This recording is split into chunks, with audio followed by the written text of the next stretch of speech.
So see, upfront, if you look at it, when you start going through it, the first thing that comes to you is, given the current ecological situation, save Mother Nature, destroy nature, part of the nature. This seems to be a good readable passage, so we'll keep it.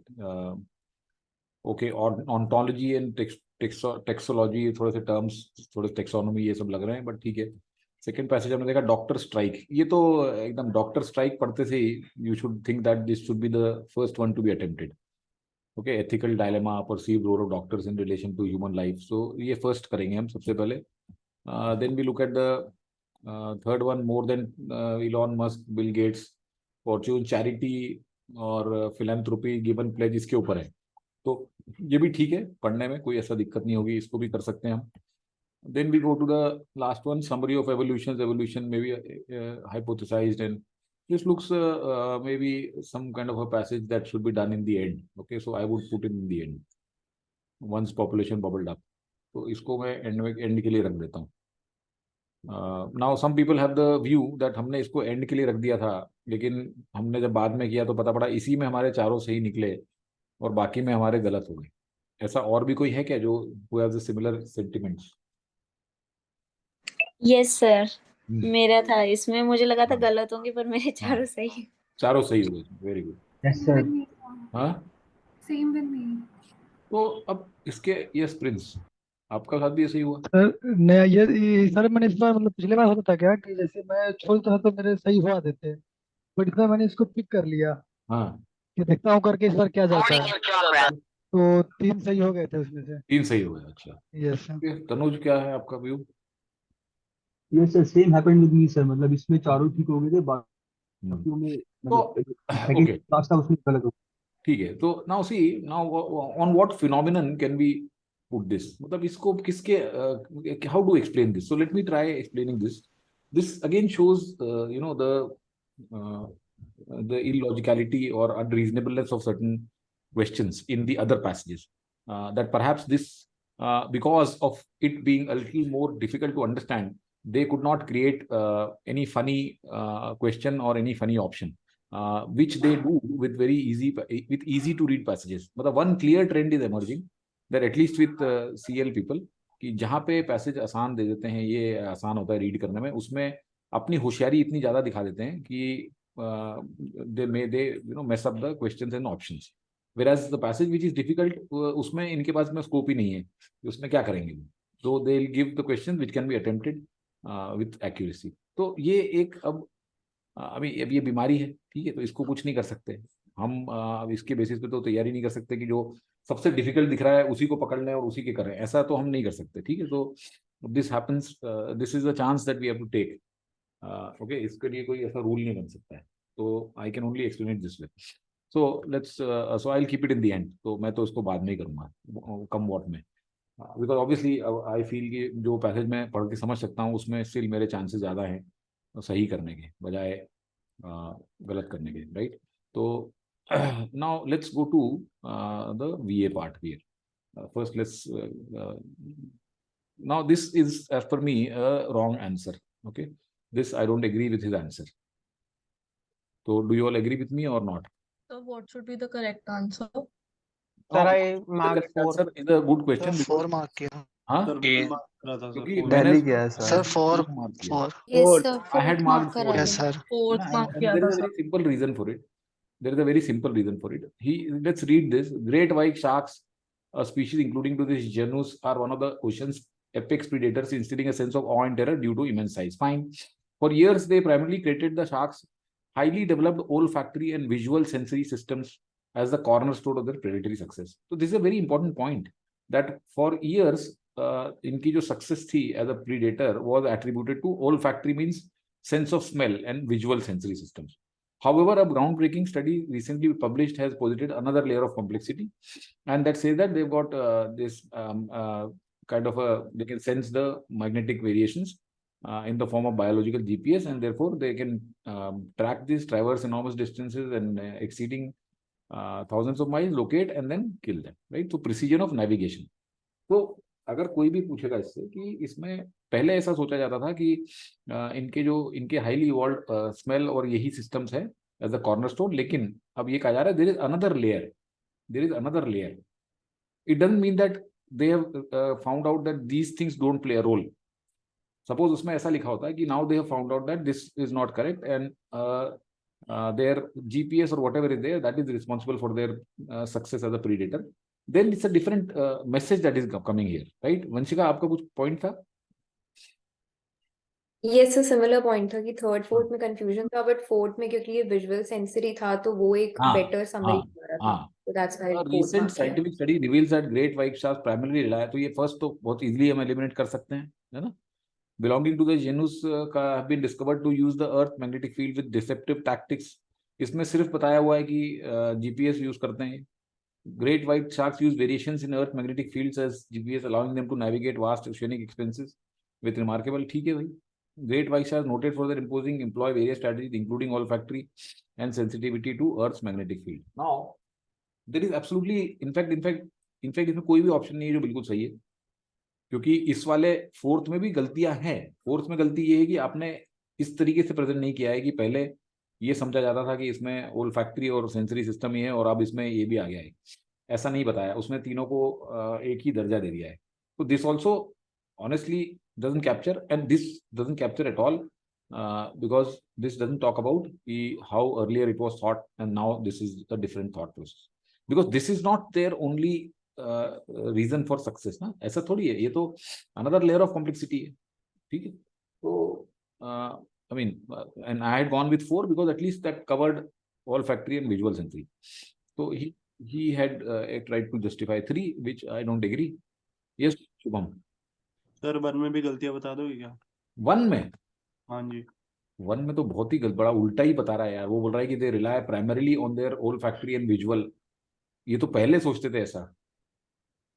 तो फिर उसने augmented बता देना research. अरे लेकिन इसका क्या लेना है? एग्नेटिक देखो ये अलग चीज है.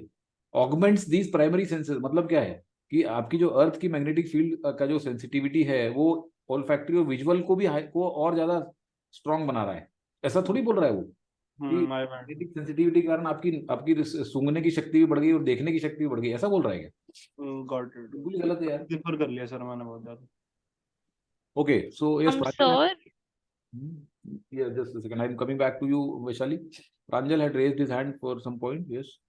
मैंने मतलब थर्ड ही मार्क करा था, बट मैंने मतलब ज्यादा ही टाइम ले लिया, बट उसमें जीपीएस का पॉइंट मेरे को लगा कि इम्पोर्टेंट है.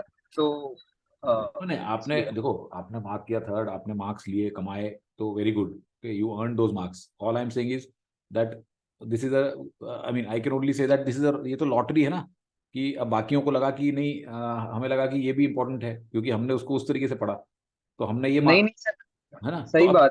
फोर्थ वाला भी लग ही रहा है, फुल लग रहा है. आई एम नॉट से that's why I have clarified कि फोर्थ भी सही नहीं है. Fourth is also not correct. But between 3 and 4, because it included olfactory and visual, I chose this. And I mean, I would say I was justified in doing it. I'm not at all saying that this is a good summary. It is not, and neither is this. So this is a ridiculous question and ridiculous option given and justified. Okay. Yes, Aman. नहीं sir, आपने जो reason बोला था ना कि equal दर्जा दे दिया है, उसी के लिए मैंने उसको एलिमिनेट कर दिया था बस, इसीलिए मैंने फिर थर्ड मार्क कर दिया. वो ठीक है. आपने देखो अब आपने वही होता है ना. See that is exactly when some people ask me कि सर ये बताओ कि आप बोलते हो कि मॉक अच्छी नहीं है, ये नहीं है, वो नहीं है, फिर कुछ लोगों के तो आ जाते हैं इसमें, कुछ लोग तो इतना स्कोर कर लेते हैं, तो वो सब लॉटरी है ना. See one thing you must understand that when you know people give in thousands then obviously the luck factor will play many times. जैसे सपोज करो कि एक क्वेश्चन, अब इस क्वेश्चन में आई एम श्योर आधे लोगों ने 3 मार्क किया होगा, आधे लोगों ने 4 मार्क किया होगा. ठीक है. अब जिन लोगों ने इसमें 3 मार्क किया उनमें से आधे लोगों ने अगला क्वेश्चन अगर ऐसा गलत होगा तो वो भी सही मार्क कर दिया होगा, और उनमें से आधों ने, समझ रहे हो आप मैं क्या बोल रहा हूँ?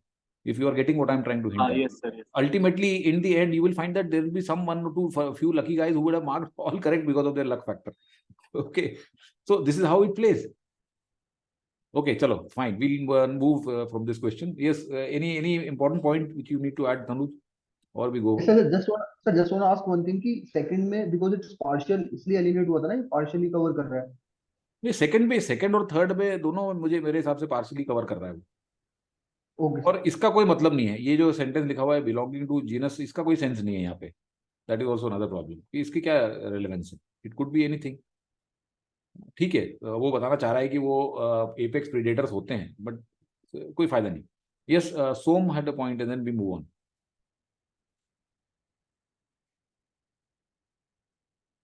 चलो नहीं है तो ठीक है. Let's go to the next one. Transformative technological change led by digital has been reshaping markets, business model, nature of works in ways that can increase inequality within economy. ठीक है. तो वन पे तो आ ही नहीं सकता ये. ठीक है. Shifting economic paradigms. While the specifics differ again, second also it is too premature to come at second also, right? या second पे आ सकता है. एक मिनट रुको. While the specifics, okay, एक minute, altering distributional unequal, oh sorry, my mistake. Second पे आ सकता है क्योंकि unequal distribution की बात हो रही है, right? It has been reshaping markets and nature of the work in ways that can increase inequality within economies. And while the specifics differ, this has been happening broadly across each channel. Unequal distribution of labor, inequality as technology, shift of income from labor, and decoupling of wages. Unequal distribution. Okay, ठीक है. तो ये यहीं पे second पे आ जाएगा because it talks about inequality and this next sentence talks about the different ways in which this inequality is occurring. So this could definitely come at 2. And then these dynamics and all, it doesn't really matter. So we will put it at 2 and close. So this was okay. Yes, Bhuvan. Sir मैंने इसको crack down actually जैसे जी this लिखा हो ना इसके through crack down किया था इसको. जैसे इनइक्वालिटी को ये दिस रेफर कर रहा है, ये तो 3 चैनल्स, मतलब ये 2 के थ्रू मैंने इसको क्रैक डाउन करके मतलब सॉल्व किया था. नहीं, इसमें देखो तो आप जैसे दिस है ना, ये थोड़ा मिसलीडिंग है. ये जो स्पेसिफिक्स है ये भी थोड़ा मिसलीडिंग, बिकॉज अगर हम इसको मान लें shifting economic paradigms are altering distributional dynamics, तो कैसे? वाइल द स्पेसिफिक्स, तो specifics can refer to the specifics of this differ across countries. This has been happening broadly. So this altering of distributional channel can happen broadly. But problem यहाँ पे ये inequality की बात हो गई है और यहाँ पे unequal distribution और inequality सर और यही inequality का जैसे कह रहे हैं सर, ये दिस इनइक्वालिटी भी हो सकता था या हाँ. Unequal distribution. सर एक्चुअली और एक हाँ, और this चीज थी ना इसके अंदर correct. कि This सर 3 और inequality 4 में कहीं से फिट बैठ नहीं रहा था. हाँ 1 में ठीक है, शायद हो सकता था, पर फिर ये जो दिस दिख ठीक गया ना, दिस और ये 3 ठीक है, चैनल्स, फिर वो 2 पे ही डालना पड़ा था. ठीक है, परफेक्ट, फाइन, गुड. तो इसमें इस क्वेश्चन में कोई दिक्कत नहीं है, आगे चलते हैं. Okay, now this was one easy parajumble, I would say, right? Is it not? This was an easy parajumble. Yes, sir. It was in Florence, है ना? And then it made its way to India. The cultural renaissance which originated in 12th century, and it primarily took root in Florence, and it moved, soon spread to. तो 2 से 3 से start कर देंगे, फिर Florence की बात हो रही है, तो फ्लोरेंस में माइकल एंजेलो का sculpture of David and all of these things happened. And then this movement soon spread to influential cities. तो ये चला गया and then it came to India. तो end में इंडिया में आ गया. So this was one easy parajumble. I would say we should have all scored in this. इसमें कोई दिक्कत नहीं. All right. Let's go to the next one. Now this again is a iffy kind of a summary. बेकार question. Because here one can be confused between 3 and 4. तो हुए हैं लोग 3 और 4 में? ये सर हुआ था बट 4 मार्क कर दिया था क्योंकि 3 तो सर 3-4 में सर मैंने 3 मार्क कर दिया था. तो वही होगा. देखो आधे लोगों ने 3 मार्क किया और आधे लोगों ने 4 किया इसमें भी. And why is that? Let's understand. Yes, Shubham. Sir मेरे को तो सारे ही गलत लग रहे थे, पर जैसे नहीं इसमें ऐसा नहीं है. जब देखो 1 और 2 को आप बहुत आराम से 1 और 2 को आराम से एलिमिनेट कर सकते हो. ठीक है. ये कह रहे हैं, क्या बोल रहे हैं कि विलियम शेक्सपियर ने left N indelible impact on story telling. तो प्लेज एंड सोनेट जिसमें कि human emotion, complex human emotion, ठीक है, देखो कॉम्प्लेक्स ह्यूमन इमोशन आते हैं, सोशल डायनामिक. और चौसर जो है इसने एक डाइवर्स कैरेक्टर्स के थ्रू पैनोरामिक व्यू दिया है. They utilize intricate story telling and keen observation of human behaviour to bring their narrative to life, right? They emphasize the importance of understanding human nature and society, making sure their works were as insightful as they were entertaining. Now, focused on psychological aspect, ये बिल्कुल गलत. ठीक है, psychological aspect की कोई बात नहीं. Stylistic elements of language, नहीं यार, stylistic elements कहाँ पे? अभी तो ये तो emotions और complex characters और story telling, human behavior, ये सब बातें कर रहे हैं. तो इसमें stylistic elements कहाँ से आ गए? Okay, now we come to 3. Both of these focused on depicting the complexities of individual characters. तो ये है ना कि diverse characters और इनके complex human emotions to critique society. So this looks to me okay. They employed character-driven storytelling to offer insights to shed light on society. This also looks okay. मुझे मतलब दोनों में I find it very difficult to choose. Yes Bhuvan, what's your view and then we listen to others.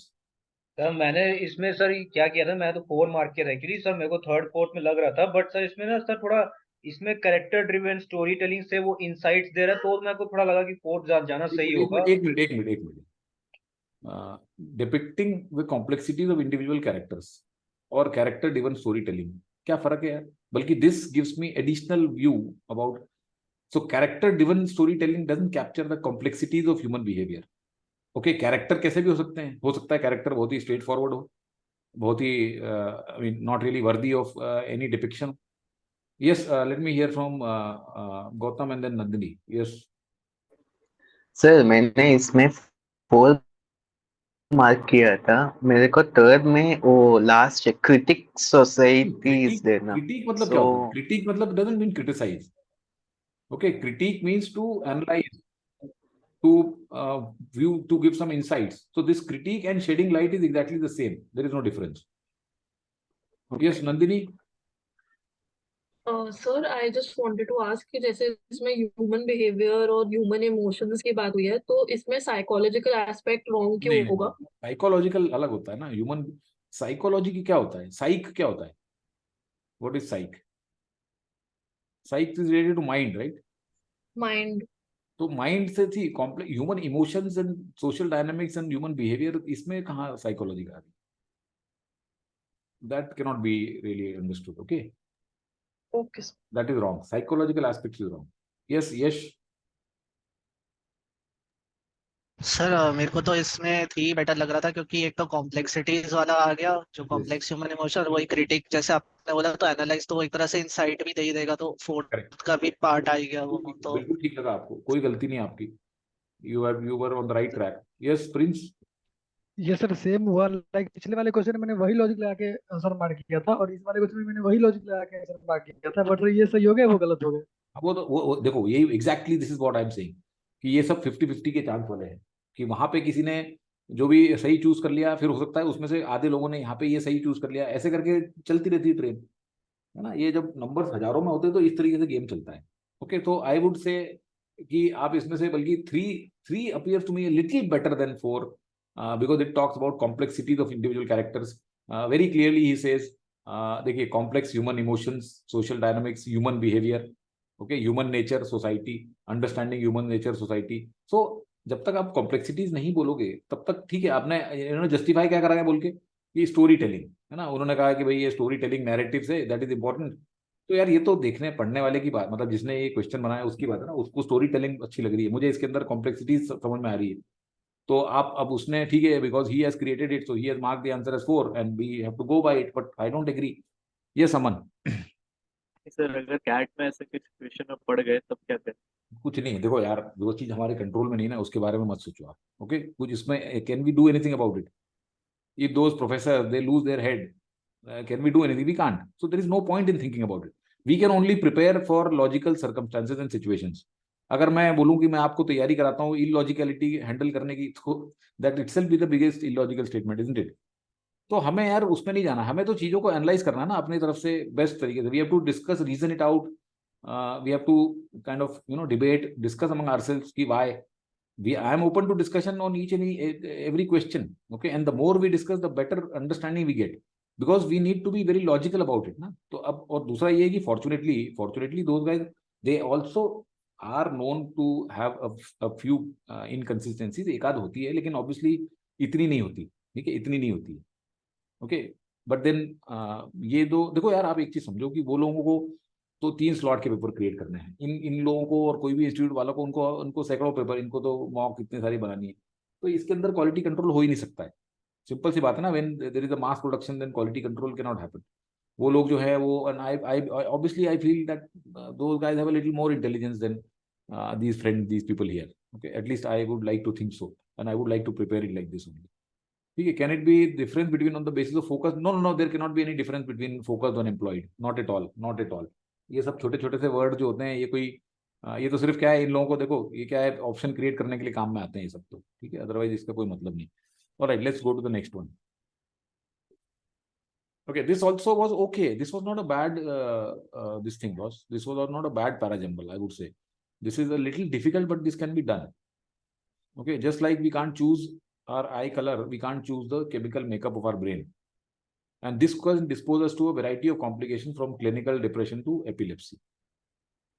And then he talks about some criminologists believe that our biology can also predispose us, right? So also.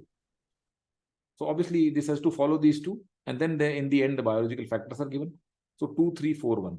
So I would say this is doable, a little difficult, but manageable passage. इसमें कोई दिक्कत नहीं है. Sir एक और बार बता दो. हाँ, आपने इसमें क्या किया बताओ? सर मैंने तो इसमें 2, 4, 1, 3 करा. मैंने तो बहुत ही गलत करा. नहीं तो अब आप इसमें 2, 4, 1, 3.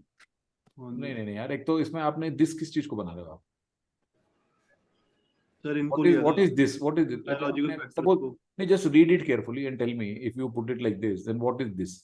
देखो ये सब क्वेश्चन के आपको आंसर्स निकलने चाहिए ना, तब आप पैरा जंबल अगर आप एक बना रहे हो, देखो या तो क्या है कि फटाफट बना के निकल जाए, ठीक है, इतना टाइम नहीं लगा है, लेकिन अगर हमने बनाया है केयरफुली थिंक करके, तो then we should be able to answer ना, what does this means in the third. बताइए, यहाँ पे तो बायोलॉजिकल फैक्टर्स दिया हुआ, including this have been shown to increase likelihood that we might commit criminal acts. तो this can dispose us, what can dispose us? See, अगर यहाँ होता these can dispose us, predispose us, तो आप बोल सकते थे कि ये बायोलॉजिकल फैक्टर की बात होगी. तो दिस तो कैनॉट बी जस्टिफाइड ना in any sense here after one. This is basically referring to this, कि we can't choose the chemical makeup of our brain, and this can predispose us to a variety of complications. And also, okay, it can also predispose us. तो अब simple सी बात है यार, this can predispose and this can also predispose. तो ये तो मतलब बहुत क्लियरली दिख रहा है ना कि 3 के बाद में 4 आएगा. 3 के पहले कैसे आ सकता है 4? बताओ. अब आप यहाँ पे also predispose बोल रहे हो, यहाँ पे predispose बोल रहे हो, ये तो लैंग्वेज भी आपके फेवर में दे दी उसने. यस पाखी? सर मैंने 4 2 1 3 कर दिया था. 4 2 1 3 तो आपने गलत कर दिया ना. आपने also कैसे स्टार्ट कर दिया ये बताओ. How can you start a sentence paragraph with also? Right. बताइए. सी, अगर यहाँ पे होता कि some criminologists believe our biology can predispose us to criminality, perfectly valid opening statement. But also आने से तो गड़बड़ होगी ना. इसका मतलब इसके पहले कुछ हुई है कहानी. Okay sir. Right. So you can not do this. Alright, चलिए आगे चलते हैं. तो this was okay, this was a doable question. ठीक है, नो ग्रीवेंसेस. ऑलराइट, ये भी इतना, ये भी एक नॉच डिफिकल्ट है, बट ये भी कर सकते हैं. ओके, ये कर सकते हैं. And I tell you how we can do this. Some portions of the changes in meaning of tragedy are rather easy to understand. ठीक है, तो the word's initial sense was concerned with narrative plays. तो अभी cannot start. A possible explanation is, can we start with this? नहीं, ये first से तो start कर सकते हैं. सॉरी, फर्स्ट स्टार्ट होगा. एक मिनट रुको ना. फर्स्ट से कर सकते हैं, सेकंड से नहीं कर सकते, थर्ड से भी नहीं कर सकते, एंड फोर्थ से भी नहीं कर सकते, because less obvious. Okay, less obvious. तो अब अगर हमें एक यहाँ पे एक मैंडेटरी पेयर बनाना है, तो हम 3 और 4 का बनाएंगे. वहां कह रहा है कि it is not difficult to see, that means it is easy to see, that means you can make it out easily, but it is less obvious. So less obvious compares to this third, कि ये तो difficult नहीं है कि how the word might come to mean a very bad event, but less obvious is the etymology of the word which is thought to be a combination of Greek he, goat and singing, right? So 3 and 4 are a mandatory pair, and we have already seen that इसमें सिर्फ first opening statement हो सकता है. तो अब आपके पास में सिर्फ ये ऑप्शन बच गया या फिर ये ऑप्शन बच गया. ठीक है, तो अगर हम इसमें 1 के बाद में some portions are easy, the words initial sense, narrative plays, such plays means narrative plays, often at the endings. ठीक है, which is difficult, less obvious is the etymology and a possible explanation. So this explains because इसके अंदर goat, ठीक है, यहाँ पे he goat पहली बार introduce हुआ है, तो उसको goat को एक्सप्लेन कर रहा है. तो that 2 will have to come after 4, it cannot come before 4, and therefore 1 3 4 2 is the correct answer. Yes, Pakhi or Prince? Sir, that was like Okay. पहले time. कोई बात. Yes, Prince and Aman. तो मैंने 1 4 2 3 कर दिया, पता नहीं क्यों. लेकिन एक मिनट फिर लेस ऑब्वियस आपने किससे बनाया इसको? अच्छा, इससे इजी टू अंडरस्टैंड. ठीक है, चलो आपने ये लेस ऑब्वियस इससे कर दिया 1 3 1 4. Okay, then you went to 2 3. 2 3. नहीं तो फिर इसका क्या मतलब है यार? आपने तो यहाँ पे देखो, आपने तो इसका मीनिंग नहीं फिर समझा. हम ये कह रहे हैं कि जो ट्रेजिडी है, ठीक है, तो ट्रेजिडी का इनिशियल सेंस क्या था कि वेरी बैड इवेंट. ठीक है, ये तो इजीली है. ट्रेजिडी से हम, ट्रेजिडी को हम क्या समझते हैं? Very bad event. लेकिन लेस ऑब्वियस जो है इसकी इटमोलॉजी, जो कि ही गोट और रूट डिनोट सिंगिंग, इससे है. तो इसको कैसे एक्सप्लेन करेंगे? बिकॉज ट्रेजिडी को तो हम समझते हैं वेरी बैड इवेंट होती है. तो वो इसने बताया कि a possible explanation is that tragedies were influenced by Peloponnesian satyr plays in which satyrs in question had a goat like form. तो ये इसने इसका एक्सप्लेनेशन दिया. तो ये बहुत clearly second is the explanation of fourth. Okay, हाँ sir, दिख रहा है अभी. हाँ. ठीक है, चलो. All right, so yes, parajumbles net were not, I mean, undoable. They had a logic and sense, unlike the IMS mock this time. Two of them. Okay. Now let's move to the next one. Nature of art. Okay. Nature of art is such that meaning subjective and open to interpretation. As the philosopher, there is nothing outside the text. Engaged for understanding authoritarian intent. Yet in the realm, the meaning of art becomes a sort of free floating art criticizes meaning. ठीक है, okay. कई बार क्या है, ऐसे ये समझ नहीं आया ना, थोड़ा ऑप्शन का सहारा लेना चाहिए. While art critics are seen as gold standards. Gold standards offering, gold standard कहाँ से यार? ये तो बिल्कुल ही वैसे ही गलत है. ये सब मन से इस तरह के किसी ने अगर कोई एडजेक्टिव्स यूज कर लिए तो उसको आप वैसे ही गलत कर दो. ठीक है, क्योंकि गोल्ड स्टैंडर्ड क्या होता है हमें क्या पता. पैसेज में तो कहीं भी गोल्ड स्टैंडर्ड डिस्क्राइब नहीं किया हुआ है. कल भी एक ऐसा पैसेज हम देख रहे थे जिसमें कोई ऐसा उन्होंने यूज कर लिया था टर्म जो कि वहां पे नहीं दिया हुआ है. तो वी कैन नॉट रियली, वो टेररिस्ट है ना, कि एक टेररिस्ट ये करता है, कंटेम्प्रेरी टेररिस्ट या मॉडर्न डे टेररिस्ट, ऐसा कुछ था ना एक passage, if you remember. The subjectivity in art is further complicated when interpretation is considered, दस क्रिटिक्स प्रोवाइड स्टेबल डेफिनेशन. ठीक है, इसको कंसिडर किया था मैंने थोड़ी देर के लिए. ठीक है, second, between second and third I had given a little thought. The idea is nothing is outside text indicates art interpretations come from how viewer engages, contrasting with the fixed definition by critics. Less ambiguity and fixed perspective are offered, making it better compared to ever changing. ये तो बिल्कुल ही गलत. ठीक है, less ambiguity and a fixed perspective are given in offered in art criticism, making it better. तो better है कि worse है, ये कहीं पे भी नहीं दिया हुआ है इसमें.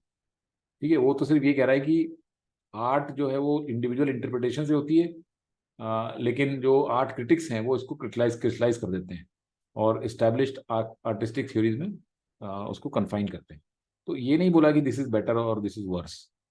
Now between 2 and 3 subjectivity is further complicated when interpretation is considered. तो इंटरप्रिटेशन किसका इंटरप्रिटेशन, ये यहाँ पे नहीं बताया हुआ. यहाँ पे ये बताया कि जो इंटरप्रिटेशन किस लोगों का है, जो पब्लिक ओपिनियन में जो लोग उसको व्यू कर रहे हैं, जो व्यूअर्स और रीडर्स, तो वो इसमें नहीं बताया. एंड और ये जो दस है, ठीक है, this is also wrong because there is no cause and effect relationship. So this दस is wrong. Yes Pranjal. Sir इसमें क्रिटिक्स को गुड लाइट में बताया है सेकंड वाले ऑप्शन में. नहीं देखो, बात यह है कि जो पैसेज है, पैसेज में उसने ये नहीं बताया है कि, उसने तो एक स्टेट किया है कि लोग उसको इंडिविजुअली इंटरप्रेट करते हैं. तो there are multiple interpretations and it being redefined by individual perspectives.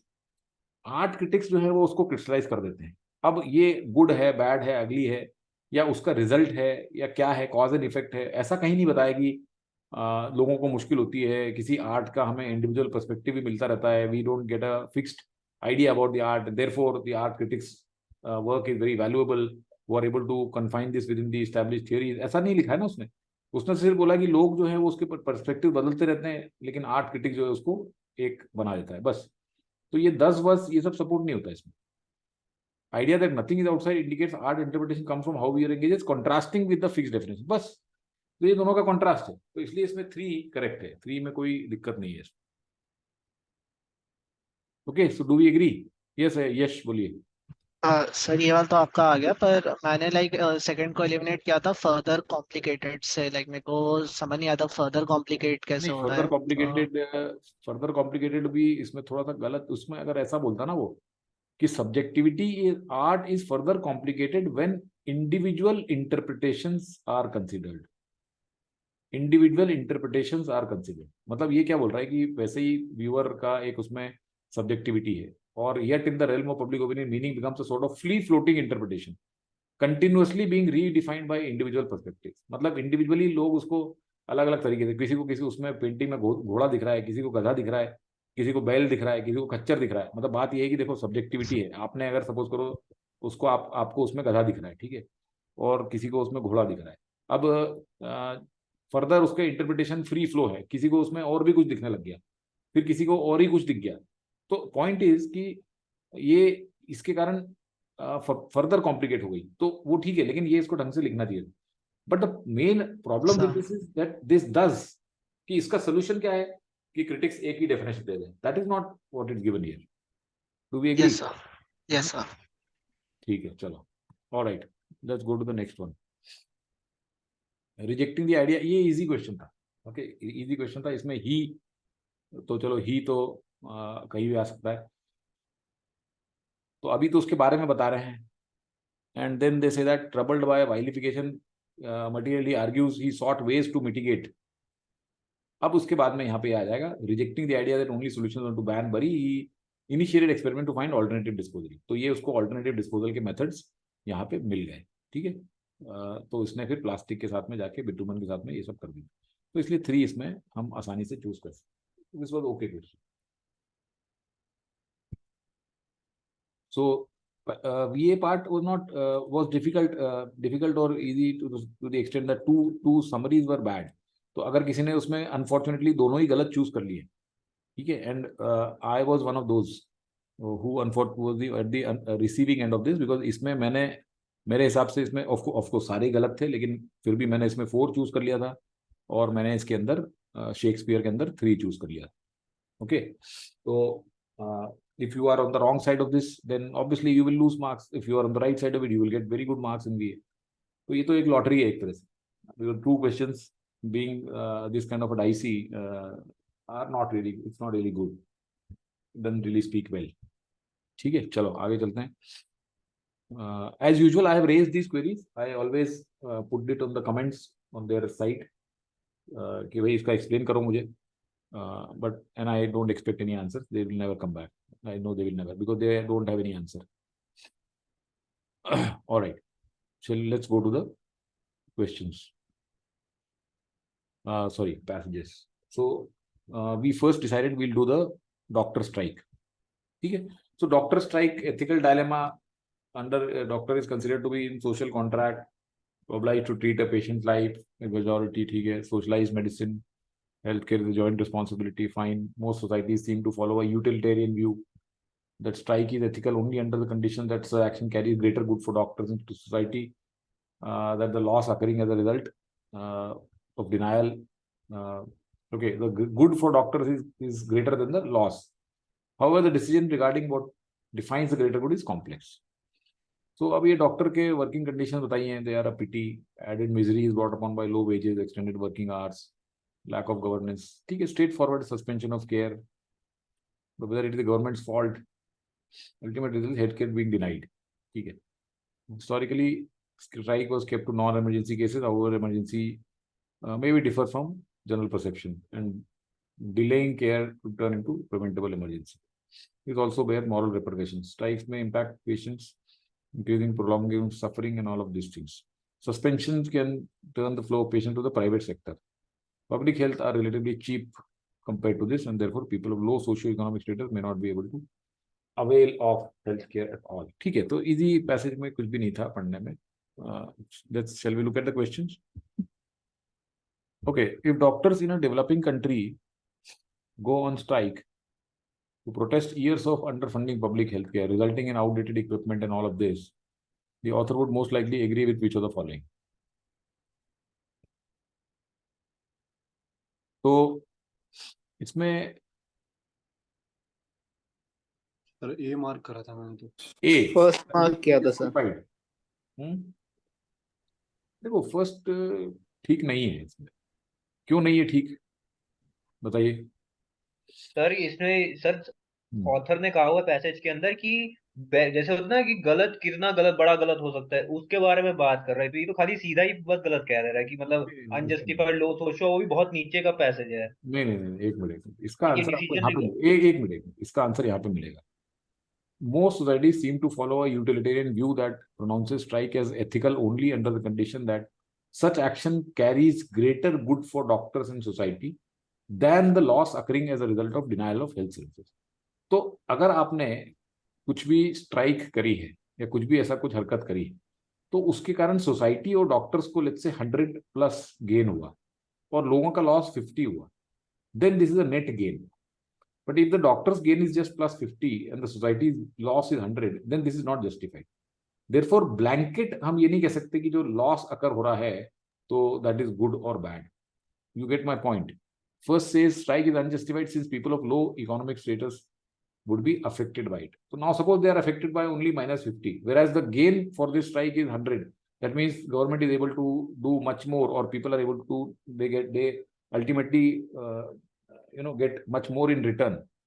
ये तो वही बात होती ना, जैसे यूटिलिटेरियन प्रिंसिपल क्या होता है, आपने ऐसा बहुत बार देखा होगा कि एक ट्रेन जा रही है उसमें उसका ट्रैक है, तो वो ट्रैक पे अगर चलता जाएगा तो 5 बच्चे मर जाएंगे, लेकिन अगर दूसरी तरफ डाइवर्ट करेगा ट्रेन को तो जितने भी ट्रेन में लोग हैं वो ट्रेन उलट जाएगी और सब मर सकते हैं।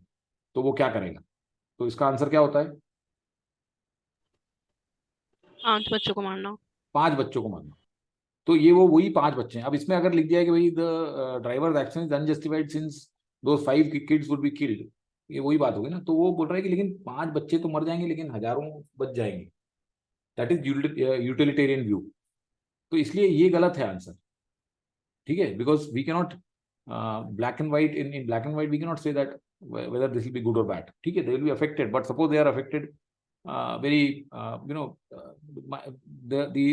इनके ऊपर कोई ज्यादा इनसिग्निफिकेंट इफेक्ट हुआ और रिजल्ट उसके बड़े अच्छे मिल गए, तो फिर वो स्ट्राइक जस्टिफाइड कहलाएगी, ठीक है। तो इसलिए 1 is not the answer. Sir इसका आंसर मैंने नीचे से निकाला था, मतलब पैराग्राफ में जो आखिरी का पैरा है ना, उधर लिखा हुआ है। क्या लिखा है बताओ? हाँ ये लिखा हुआ है ना, कहाँ? So the suspension of public sector healthcare services turns the flow of patient to private sector. Public health services are related to वो अलग चीज है, इसका कोई लिंक ही नहीं है उस क्वेश्चन से। इसका तो कोई लिंक ही नहीं है उस क्वेश्चन से। ये दूसरा पॉइंट बोल रहा है कि इससे प्राइवेट सेक्टर पे लोग चले जाएंगे और public health are relatively cheap, therefore people may not be able to avail of health care at all. That's a different situation, okay. यहाँ पे क्या बोल रहा है आपको कि if a doctors go for underfunding resulting in outdated equipment, supply shortages, inadequate staffing, then author, तो अब अगर सपोज करो कि इतना कुछ है कि अगर स्ट्राइक करने से इतना फायदा हो सकता है, तो ये आपको देखना है ना। आपने तो एंड वाला देख लिया, उसमें तो ये सब है ही नहीं। तो आप बात समझो, आपने मेन आर्गुमेंट नहीं समझे। आप मेन आर्गुमेंट ये है कि अगर स्ट्राइक करने से जनता का और डॉक्टर्स की जो वर्किंग कंडीशन है उसका भला हो सकता है, तो अगर थोड़ी सी इनकन्वीनियंस अगर हो भी गई पेशेंट्स को, then it is okay. We always evaluate, there is no perfect answer कि सही है कि गलत है, ठीक है। तो इसलिए कि since people will be affected, लेकिन अगर इतना सब मिल जाएगा रिटर्न में, which is much more than the let's say whatever inconveniences people are put to, then that's okay. तो वो इवैल्यूएट करना पड़ेगा ना। अब जैसे सपोज करो आपने कहा कि यार इसमें हजारों लोग मर जाएंगे, वो तो फिर आप किसी भी हालत में जस्टिफाई नहीं होगा, ठीक है। तो इतनी इसलिए आपने गलत जगह देख लिया उसका आंसर आपको यहीं से मिल जाएगा। ये यहाँ पे उसका आंसर बहुत क्लियरली ये यहाँ पे है, गॉट इट सर, है ना। दूसरा क्या है, देखो जनरली क्या है, ये लोग भी जो होते हैं ना ये ऊपर से नीचे जाते हैं। पहले के क्वेश्चन जो होते हैं वो ऊपर से कवर करते हैं फिर नीचे जाते हैं, ऐसा भी सोच सकते हैं। Okay, which of the following if true is least compatible with the utilitarian view. नहीं अभी ये कहाँ खत्म हुआ, सॉरी अरे अभी खत्म नहीं हुआ यार, my mistake. The strike is justified since it can exhort the government to improve the healthcare system। यार अगेन इसमें भी तो सेम प्रॉब्लम होगी ना, इसमें सेम प्रॉब्लम नहीं होगी कि तो बट वहां पे ऐसा लिखा है ना वो सस्पेंशन वाली लाइन। हाँ ये पैराग्राफ में नहीं in the paragraph it's written as suspension of cap provision in the second paragraph.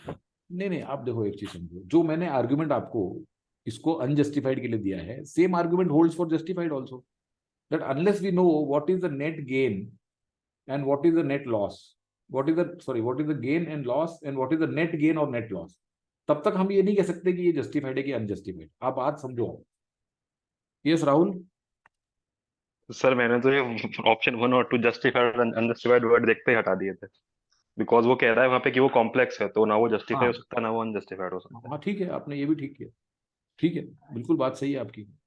देखो आप मतलब I don't know, you are not able to understand the argument. Argument says that why do doctors go on strike? It is not that they want to have a good life, they don't want to work. They go on strike because they want better facilities, they want better working conditions, they want better supply, better n number of things. Now that puts a lot of people at inconvenience. Now you cannot say that it is justified or unjustified unless you know or you weigh the gains versus losses. Simple. तो इसलिए ना तो उसको justified कह सकते हो ना unjustified कह सकते हो आप, based on what is given here. Okay, तो इसलिए 1 और 2 can be easily ruled out. The ethical implications can not be evaluated solely. ये देखो, ये एग्जैक्टली ये आंसर ये बता रहा है कि can not be evaluated on the utilitarian. और ये आपको देखो यूटिलिटेरियन प्रिंसिपल समझ के पढ़ के आपको यहाँ पे आ जाना चाहिए था, ये एंड में तो जाना ही नहीं चाहिए था आपको। ऑलराइट, ये हटा दो इसको सबको। Third is a very clear answer, there is absolutely no problem with this question and the option. Which one of the following, if true, is the least compatible with the utilitarian view as mentioned in the passage? ये वाला easy था sir.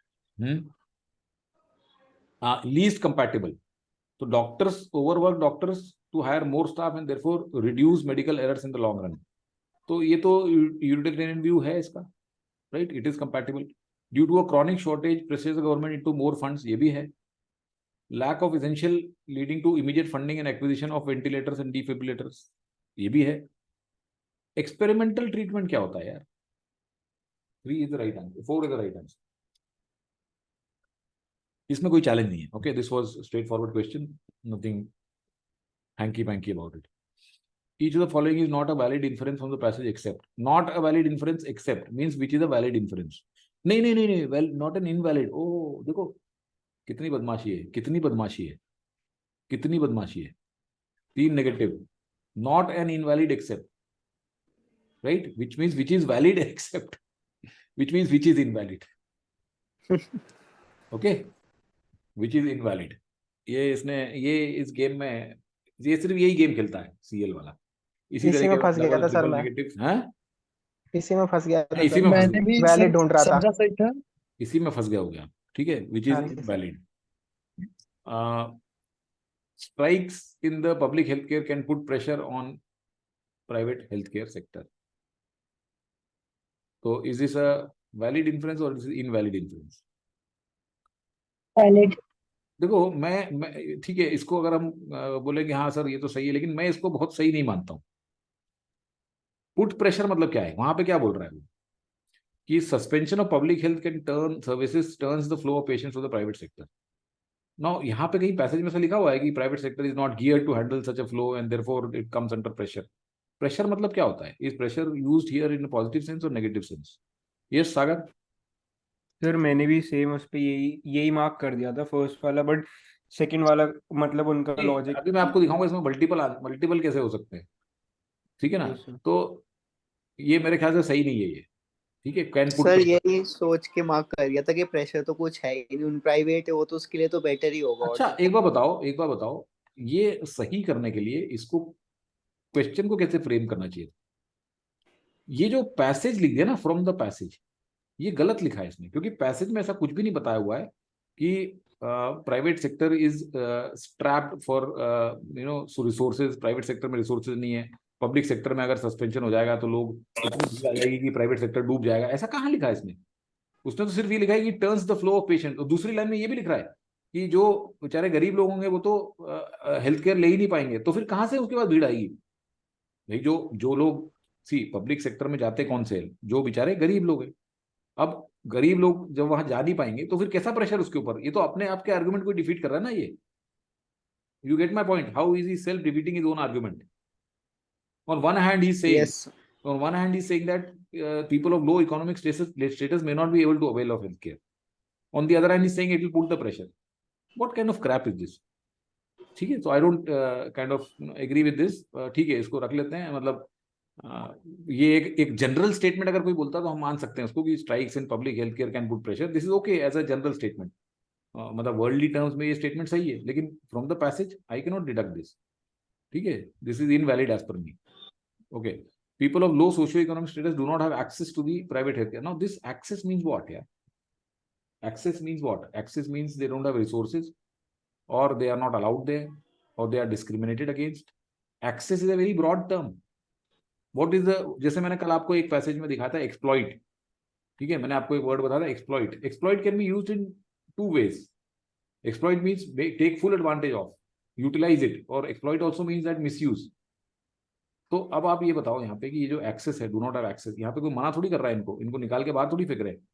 ठीक है, they don't have the resources to go to avail private health care, that's a different issue. तो मेरे हिसाब से तो ये भी सही ये भी इनवैलिड है देखा जाए तो, है ना. आगे चलते हैं. Working conditions of doctors are indirectly linked to quality of health care patients. Quality of health care patients receive. Working conditions are indirectly linked to quality of health care. ये है क्या यहाँ पे, ये वर्किंग कंडीशंस, ये तो शायद है कहीं पे, आई don't no. Working conditions, sir health care institutions की बात हुई थी, हेल्थ केयर पेशेंट्स की बात वर्किंग थोड़ी. Conditions of doctors particularly in developing countries are a pity. Added misery is brought by lower wages, lack of governance. Yet the question of whether such adverse conditions for doctors justify their strike does not have a straight yes or no. Suspension of care can be effective of pressurizing the government, whether the government fault or doctors way to embarrass leads to a breach of moral. The ultimate healthcare, I don't know. मतलब I don't know. Patients तो use ही नहीं हुआ उस पूरे area में. ये नहीं पता, मुझे भी पता, ये भी डाइसी रहा है. What constitute, ये बस सही है, ये सही बोल रहा है. This is a valid inference, that's it. बाकी इन तीनों में मुझे इसमें भी मेरे को एरर दिखी है. नहीं, ये सर, तो ठीक है यार, ये तो साफ लिखा हुआ है इसमें ना कि आपका ये जो परसेप्शन है, ये तो यहाँ पे दिया तो हुआ है. The emergency as defined by doctors may differ from general perception. तो ये तो दिया हुआ है. सर जनरल परसेप्शन मतलब पब्लिक परसेप्शन. हाँ, और क्या, जनरल पब्लिक, ये ठीक है, लेकिन ये तीनों में मेरे को डाइसी, तो इसलिए कभी वो 3 नेगेटिव से वो खुद कंफ्यूज हो गया हो. हाँ ये बात भी सही बोली आपने कि वो खुद ही कंफ्यूज हो गया. वो जो फर्स्ट ऑप्शन है ना, मेरे को लगता है अगर आगे का आर्टिकल पढ़ते तो शायद उसमें वो पॉइंट आ जाता. कौन सा? हाँ, मतलब ये कहीं आर्टिकल से उठाया होगा ना, तो हाँ, वहां पे एंड हो रहा था अपना. हाँ वो हो सकता है, but that we can't. Answer क्या है सर इसका? बट सर मेरे को इसमें लगा कि देखो, इसमें ऑफिशियल आंसर इसमें 2 दे रखा है. ओके, कि डू नॉट हैव एक्सेस, जो मैंने कहा कि एक्सेस जो शब्द होता है, एक्सेस का मतलब ये नहीं है कि वो उनको वहां पे घुसने नहीं दे रहे. तो वो तो ठीक है, चलो वो तो इनवैलिड है, I agree. Yes Tanuj. Sir I want कि हाँ, अगर सर इस क्वेश्चन में valid, sir am I audible? हाँ बोलो. सर इस क्वेश्चन में अगर वैलिड होता तो ये क्वेश्चन सही बन जाता ना. अगर हाँ तो ये सही बन जाता, फोर्थ आंसर फोर्थ आ जाता. करेक्ट, उसमें फोर्थ आया था. ठीक है, चलो कोई बात नहीं. Let's move. Which of the following best describes the logical structure of the passage? So, passage introduces moral question, identifies the key ethical theories in conflict, examines influencing situational, concludes by proposing. There is no solution that is given here. Okay, तो इसलिए हटा दो इसको. Ethical dilemma है कि strike पे जाएं कि नहीं जाएं. Moral principle, utilitarian view है. Explore, justify and examine societal repercussion. Societal repercussion ये है कि प्राइवेट पे चले जाएंगे, उनके पास होगा नहीं. तो this looks okay. 2 ethical principles, ऐसा कुछ नहीं है. अडॉप्ट वन ऑफ देम, बिल्कुल गलत. Ethical reviews contrasting ethical paradigms, key players, dismisses the issue based on it effects on community, dismisses the issue, ऐसा भी कुछ नहीं है. Second is a clear answer, इसमें कोई डाउट नहीं है. ठीक है, ये क्वेश्चन ठीक है, इसमें कोई प्रॉब्लम नहीं. ओके, सर आपने फोर्थ वाला एलिमिनेट कैसे किया है? कौन सा वाला? ऑन कम्युनिटी वेलबींग, ये फोर्थ में लिखा हुआ है ना. हाँ. फोर्थ वाला. ओके, तो एथिकल इशू ठीक है. Reviews contrasting ethical paradigms, where are the contrasting? ठीक है, चलो कंट्रास्टिंग, हाँ यूटिलिटेरियन है और वो है, fine. Identifies the key players that exacerbate the dilemma and dismisses the issue based on. Dismiss कहाँ किया उसने? डिसमिस कहाँ किया उसने? मतलब इशू को उसने डिसमिस किया, मतलब कि ये तो यार कोई फायदा नहीं है इसको डिस्कस करके, और ठीक है कर रहे हैं तो करने दो उनको, ऐसा तो कहाँ मतलब बोल। मैं सेकंड और फोर्थ में कंफ्यूज थी, मैंने मार्क सेकंड ही किया था, हाँ पर फोर्थ में मेरे को नहीं, थोड़ा सा कंफ्यूजन था क्योंकि आपका सेम लग रहा कंफ्यूजन था। सही है, क्योंकि फोर्थ में 2 पॉइंट तक तो सही दिया उसने, सेम दिया है ना, 2 पॉइंट तक सेम दिया है, लेकिन ये जो की प्लेयर्स, चलो ये भी ठीक है, लेकिन ये जो पॉइंट है ना, ये जस्टिफाइड नहीं, this is not correct. Okay okay okay, मेरे यस को लगा यस। कि इसमें ये बता रहे हैं कि इन्होंने ये वाला इशू हटाकर अब ये बता दिया कि कम्युनिटी को वो चीज कैसे इफेक्ट कर रही है नहीं, जो। Dismisses the issue, see dismisses the issue मतलब क्या है कि छोड़ो यार इसके बारे में डिस्कस करने से कोई फायदा नहीं है, या फिर ठीक है दिस इज ओके, ऐसा कुछ नहीं बोल रहा है वो, तो एंड में ये हाँ ऐसे तो नहीं पता है, करेक्ट। इशू के तो काफी ज्यादा इश्यूज हैं ना।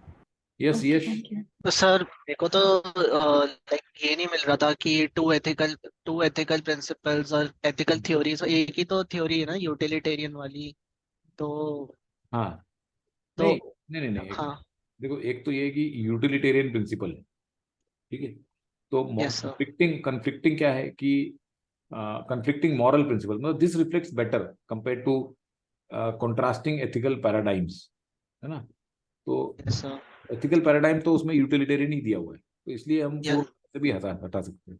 1-3 तो वैसे ही फिर हटा सकते हाँ हैं ना 1 कि 3 तो एक ही थ्योरी करेक्ट करेक्ट। ठीक। ओके यस अश्विनी बोलो। सर मुझे ना ये तो समझ में आ गया, मुझे ना 6th क्वेश्चन में डाउट था। क्या हो गया? मतलब मुझे ना वो 4th वाला ऑप्शन समझ नहीं आ रहा उसका, क्या नहीं समझ में आ रहा? मतलब एक्सपेरिमेंटल ट्रीटमेंट से भी तो मतलब फायदा होगा क्या फायदा होगा बताओ, यूटिलिटी। कहीं लिखा हुआ है कि एक्सपेरिमेंट ट्रीटमेंट से ये रिमार्केबल इन कंट्रोल्ड एनवायरनमेंट में किया हुआ है, रियल सिचुएशन में किया है क्या? तो सर कौन सा मतलब हटाया? जब रियल एक मिनट, कौन सा सिचुएशन में हटाया था करेंगे। बताओ, कौन सा हटा दिया आपने? मैंने इसमें सेकंड वाला, हाँ सेकंड वाला। इसेंशियल मेडिसिन आपने हटा दिया और ये जो एक्सपेरिमेंटल है इसको रख लिया, तो मेरे को कुछ कहने को नहीं है आपको, ठीक है, I don't have anything to say. If you are removing essential medicine and you are keeping this experimental treatment, तो क्या मजाक कर रहे हो यार आप, बताओ मुझे।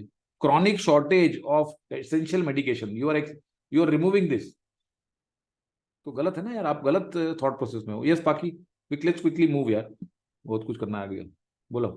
सर अगर उन्होंने पैसेज में ऐसे कंक्लूड कर रहा होता कि फाइनली एंड हाँ हाँ they would have like written something as a conclusion, तो क्या हम फोर्थ वाला ऑप्शन पिक कर सकते नहीं, थे? लेकिन वो डिपेंड करता है ना कि कैसे किया होता है, अभी तो नहीं किया हुआ है तो इसलिए नहीं हटा सर, अगर वो करता तो नहीं लाइक करता। अगर कहीं पे ऑप्शन में डिसमिस लिखा है, डिसमिस वर्ड है एंड पैसेज नहीं में डिसमिस कंक्लूजन वर्ड, दे रखा है। डिसमिस मतलब क्या होता है कि आफ्टर ऑल कंसिडरेशंस, जैसे जज केस को कैसे डिसमिस करता है कि यार सारी के सारे गवाहों को मद्देनजर रखते हुए, सारे लोगों के बयान सुनते हुए हमें इस नतीजे पर अदालत पहुंची है कि ये केस में कोई दम नहीं है और इसको डिसमिस कर, तो ऐसा तो उसने नहीं किया ना, he has left it open कि suspension turns the flow and then people of पूछना था लॉ। कि हाँ मेरे को यही पूछना था कि डिसमिस मतलब अगर कहीं पे हमें दे रखा हो डिसमिस तो नहीं हम नहीं, देखो dismiss, see identify dismiss word, see first of all dismiss just using, suppose आप बोलोगे पूरे पैसेज में कहीं पे भी डिसमिस लिखा हुआ है तो क्या हम ये इन्फर कर सकते हैं? ऐसा थोड़ी होता है, आपको एंड देखना है ना, एंड में क्या किया उसने, where does he end. Okay okay चलो लेट्स मूव यार, लेट्स मूव, बहुत डिस्कशन हो गया इसके ऊपर, I didn't think that it was this really merited so much discussion. Let's look at this passage now, ठीक है। अब इसमें देखो, इसमें भी कुछ कुछ गड़बड़ है, ये कह रहा है कि जो मोर देन 230 थे, इन्होंने अपना आधा फॉर्च्यून देने का वो कर दिया प्रॉमिस, गिविंग प्लेज, और जो फिलांथ्रोपिस्ट 19 और 20 सेंचुरी के थे बड़े बड़े, ये लोगों ने फाउंडेशन बना दिए थे और जिनके पास आज भी खूब सारा पैसा है चैरिटेबल करने के लिए, तो ये इलीगल है, बिकॉज एक डॉक्ट्रिन था, you can't take it with you 500 years ago, इसको रूल अगेंस्ट परपेचुइटीज कहते हैं कि control over property must cease within 21 years of death, but there is a loophole in that rule for money given to charities, which theoretically can flow forever. Without it, many of the largest US and British foundations would have closed their doors after dispersing all their funds long ago. तो ये कहने की कोशिश कर रहा है कि इस वाले जो रूल अगेंस्ट परपेचुइटीज है, इसमें ये कहा गया है कि आप 21 ईयर्स के बाद में आपका कंट्रोल ओवर प्रॉपर्टी सीज हो जाना चाहिए, लेकिन जो अगर आपने पैसा चैरिटी को दे रखा है तो वो फिर चल सकता है जिंदगी भर। ओके, तो that's how they've used this loophole and all these philanthropists, they have been running their massive foundations, which even today have got big pots of money at their disposal. तो रूल अगेंस्ट परपेचुइटीज जो है ये England में निकला था 1530 में, और initially design to break the old feudal system, जमींदारी का सिस्टम जो होता है कि जिसमें प्रॉपर्टी ट्रांसफर नहीं हो सकती थी, तो इन्होंने प्रॉपर्टी ओनर्स को ज़्यादा अकाउंटेबल और टैक्सेबल बना दिया है by permitting property transfer between generation but with restrictions. और कोर्ट्स ने इसको बाद में चेंज कर दिया, थोड़ा रिफाइन कर दिया कि allowing property transfer at the age of 21। Concurrently, wealthy individuals were urged to donate generously to charitable causes. ठीक है। By 15, England had faced numerous challenges, और हेनरी की डॉटर जो थी addressed this by formalizing the role of charitable through statute of charitable uses. This law incentivized wealthy individuals to contribute to charities and granted courts the authority to enforce. The state saw this as a way of easing financial burden, and तो उन्होंने कहा यार हमारा role जो है वो ये लोग फुलफिल कर देंगे, हम लोग कहाँ गरीबी मिटाते फिरेंगे, ये इतनी बड़ी बड़ी ऑर्गेनाइजेशन है, इनको मिटाने दो गरीबी। तो when the US broke away, it wasn't always certain it would stick with the charitable exception. Some states initially rejected, but every state had adopted the rule against perpetuity. They started debating. Even large foundations took advantage of this loophole. As of 2022, 40 states have ended, and every jurisdiction permits eternal control over donations. Although this legal precept has endured, they question whether it makes sense to let foundations hang on to massive endowments with the goal of operating in future, rather than spend that money to meet society's needs today.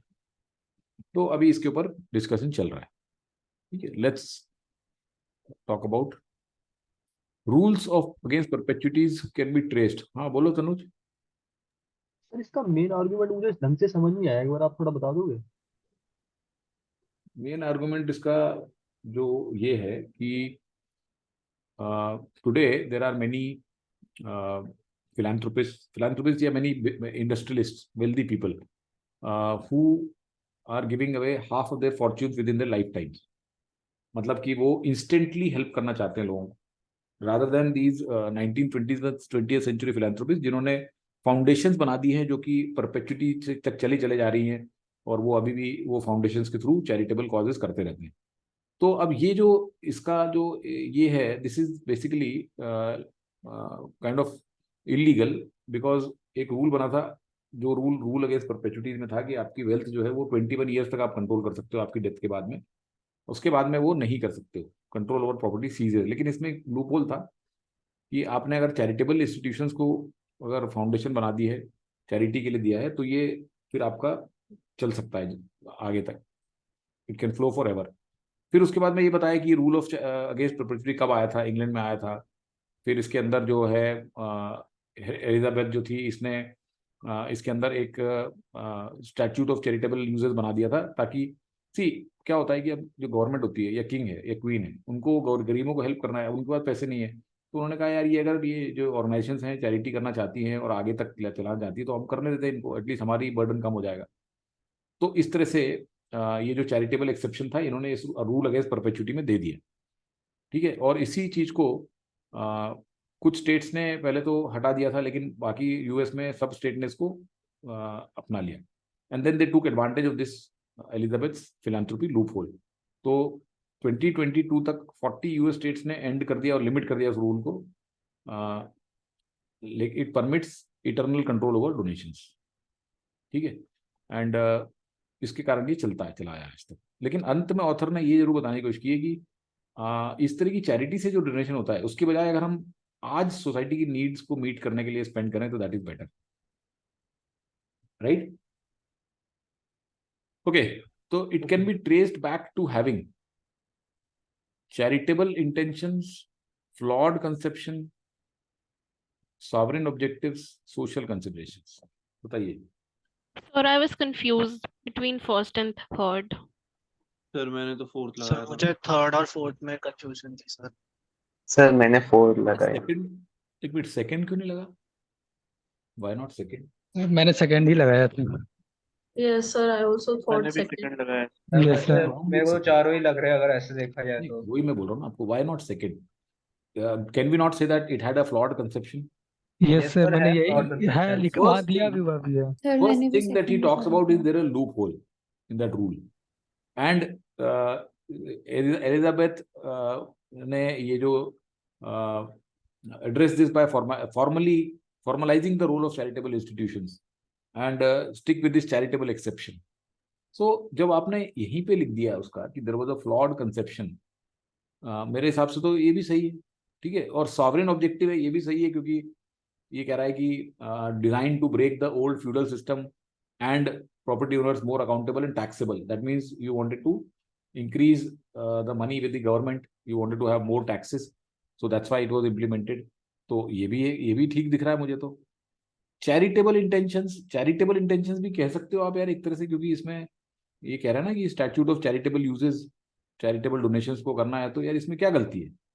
Charitable intentions भी तो है उसके, हैं, और social consideration भी है, मतलब तो अगर आप लोगों को इसमें लग रहा है कि यार ये तो सभी सही है, तो आप अकेले नहीं हो. There are many like you who would be feeling the same, but unfortunately, this great gentleman who has created this, he thinks that it is only 3, and he has marked only 3. So we cannot do anything about it, right? Yes, Because मैंने मुझे तो sir इसमें, ये हाँ मुझे sir fraud concept मैंने इसलिए mark कर दिया था क्योंकि वो 2-3 जगह मतलब वहां से हाँ रेफर हाँ कर रहे थे, हाँ, इसीलिए तो मैंने आप, सेकंड मार्क किया. आपकी कोई गलती नहीं है, वही तो मैं बता रहा हूँ. आपने समझदारी करी है. अब देखो ये क्या होता है, this is exactly what I keep talking about day in and day out, that आपने अपने दिमाग से फ्लॉड कंसेप्शन मार्क किया, विच is as per me not wrong, but then इसने दूसरा ऑप्शन दे दिया, तो अब आप अपने आप को डाउट करने लगो कि यार मेरे को समझ में आ रहा है कि नहीं आ रहा है. मेरे को आपको परफेक्टली समझ में आ रहा है, यस सर, सही मैंने पकड़ा. मैसेज भी किया था इसीलिए आपको. हाँ, तो सर इसमें सॉवरेन ऑब्जेक्टिव कहाँ से मार्क हुआ हमको नहीं, ये सॉवरेन ऑब्जेक्टिव क्या होते हैं? सॉवरेन मतलब क्या होता है? सॉवरेन मीन्स जो कंट्री है उसके बेनिफिट के लिए, तो उसमें टैक्सेशन है और आपको फ्यूडल सिस्टम हटाना है. मतलब आज अगर आप कोई भी इस तरह की हरकत कर रहे हो जिससे कि आपके स्टेट को फायदा हो रहा है, गवर्नमेंट को फायदा हो रहा है, तो वो तो सॉवरेन ऑब्जेक्टिव हुआ ना. टैक्सेशन बढ़ाना, तो ये तो सॉवरेन ऑब्जेक्टिव. टैक्सेशन बढ़ाने से किसको फायदा होगा? गवर्नमेंट को फायदा होगा ना. फिर तो सॉवरेन ऑब्जेक्टिव ठीक है. सोशल कंसिडरेशन भी है इसमें कि सरकार जो है वो बोल रही है यार हमसे नहीं गरीबी हटेगी, तो तुम हमारे साथ मिलकर गरीबी हटाओ, तो that's a social and charitable also. तो सभी है इसमें, ठीक है. तो छोड़ो, ये भी, this is one of those questions.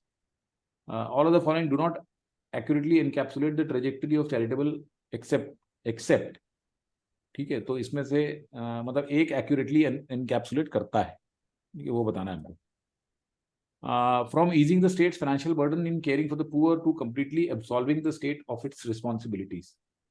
तो completely absolving the state of its responsibilities तो नहीं हो रहा है ना. मतलब स्टेट की रिस्पॉन्सिबिलिटी पूरी तरह से खत्म हो गई ऐसा तो नहीं है, ठीक है. थोड़ी बहुत खत्म हुई है, लेकिन पूरी की पूरी थोड़ी खत्म हुई है, तो ये तो गलत है. From aiding the creation of enduring foundations to encouraging philanthropic commitments of donating at least, ये गलत है, ये तो डिस्टॉर्शन है. जस्ट बिकॉज इलॉन मस्क वगैरह कह रहे हैं हम अपना 50% दे देंगे, इसका मतलब ये नहीं है कि 50% दे दिया हम लोगों ने, ठीक है. From encouraging the rich to donate towards charitable causes to debating on allowing the rich to hang on to massive endowment, ये ठीक लग रहा है मुझे. From monarchs to the rule having popular appeal in modern society, this is not correct because modern society में तो हटा ही दिया ना उन्होंने मोस्टली, तो इसलिए 3 करेक्ट है इसमें. So this is okay, not a bad question. Okay, no problem. Hello, sir. Yes. Sir, like once can you send me the question format? Like in this except questions, I was getting sometimes wrong. Means to understand the question once, can you say me how to understand the question first? Did you attend that those? So we have done 2 sessions so far. Okay, so you can review the recordings of those 2 sessions. One session was called confusing questions. Okay, if you want, I'll send you the links of those sessions again. And the other session we did last week workshop where we strengthen and weaken में हमने सारे question जो करे थे उसमें इसी तरह से डबल नेगेटिव, ट्रिपल नेगेटिव ऐसे किए थे. Okay, so I'll send you the links again. You can go through those. Okay, sir. Okay. Yes, Bani. Yes, sir. So can you please explain this question once, क्योंकि मुझे question समझ नहीं आ रहा. Okay.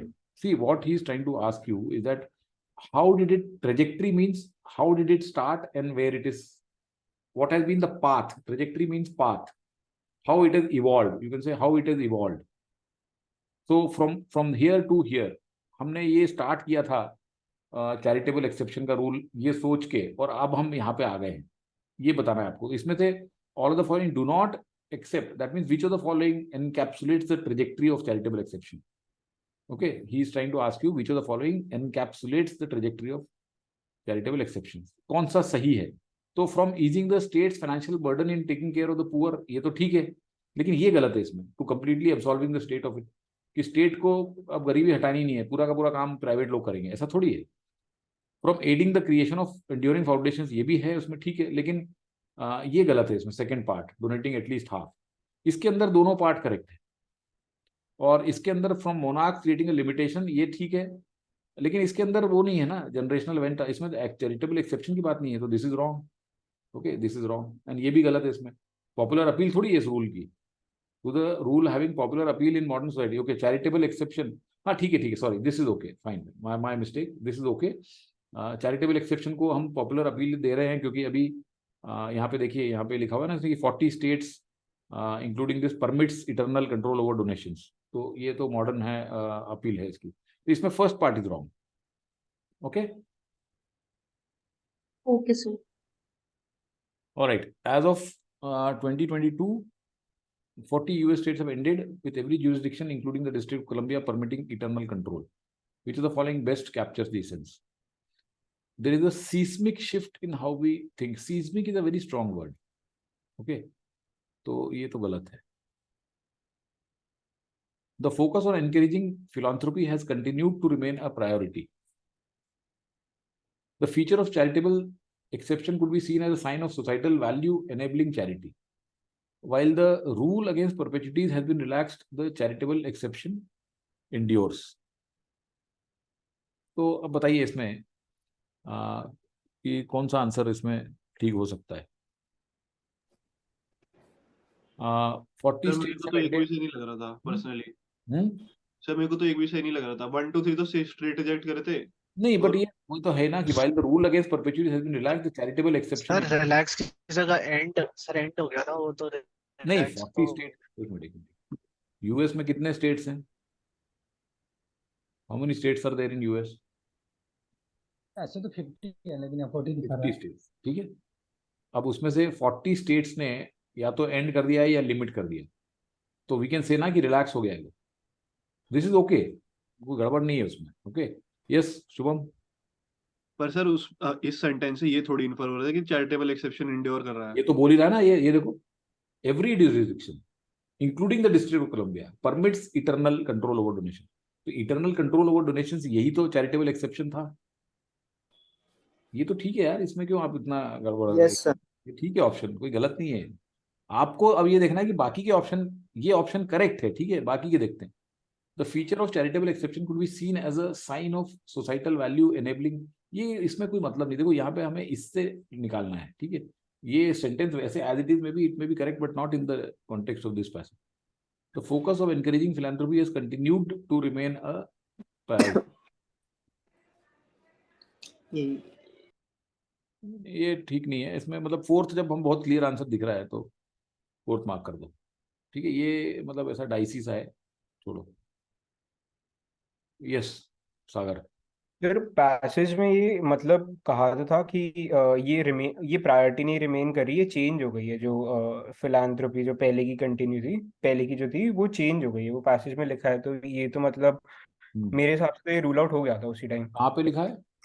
Sir passage में लिखा था, मेरे को ढंग से याद नहीं, बट फिलैंथ्रोपी करके ऐसे लिखा था कि एक सेकेंड। नहीं तो अगर ऐसा है तो फिर एक मिनट Yes, sir. तो फिर तो ये गलत हो गया ना, ये हाँ, why yes, to sir. permit eternal control over donations?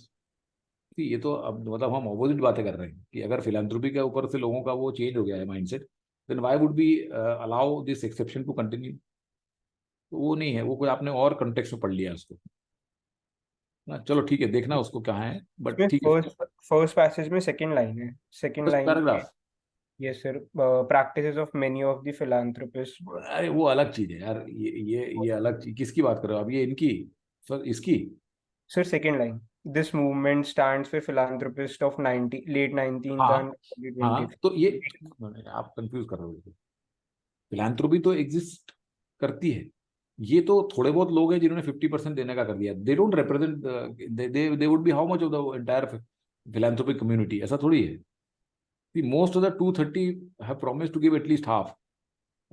This stands in contrast to the practice of many philanthropists. Okay, so now what is written here? The feature of charitable exception could be seen, the focus on encouraging philanthropy has continued to remain a priority. देखो, एक तो पहली बात ये है कि ये आप गलत जगह पे देख रहे हो। जब ये हमें यहाँ पे देखना है, हमें यहाँ पे जाना है, ठीक है, we don't have to go to this first paragraph. When the question is very specific about a certain part of the passage, then we have to look there only. Okay, तो अब उसमें ये कह रहा है which of the following best captures the essence of this sentence.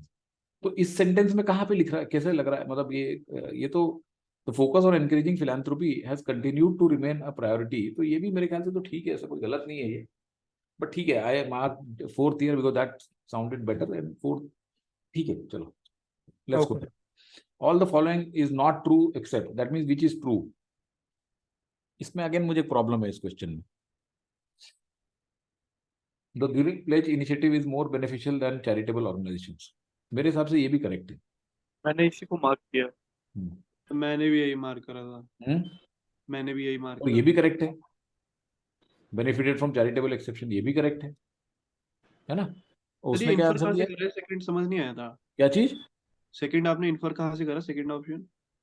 तो ये तो बोल ही रहा है ना यार कि ये जो philanthropy of late 19th and early 20th centuries, इन लोगों ने मैसिव फाउंडेशंस क्रिएट किए despite decades of charitable grant making. This kind of control is usually illegal, but this charitable there is a loophole. तो loophole क्या है? Charitable exception. तो उसके कारण इनको बेनिफिट हो गया, इनकी वेल्थ इनसे छीनी नहीं गई ना।